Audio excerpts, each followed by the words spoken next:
nabigeenu calayhi salaatu wasalaam maka markuu soo galay dhinac walba ciidan buu ka soo gashay 4,000 ayaa lagu qiyaasaa marka dadka magaalada maka ku noolaa quraysh lugihii nabigeena hoosjoogsadeen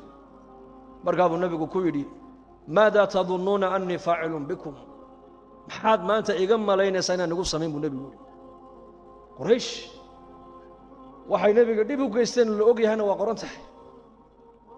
bilaal bay dhibeen cumar bay dhibeen abubakar bay dhibeen oo nabi maxamed bay dhibeen ma dheerayn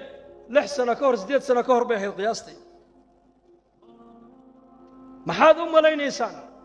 maanta inaan igu samayn maxaad iga filanaysaan hal mar keliya intaa sidaa u eegeen bay ku yidhaahdeen waxaan kaa malaynaynaa khayr waxaan u aragnaa inaad tahay walaalkaygii wanaagsanaa oo walaalkaygii wanaagsanaa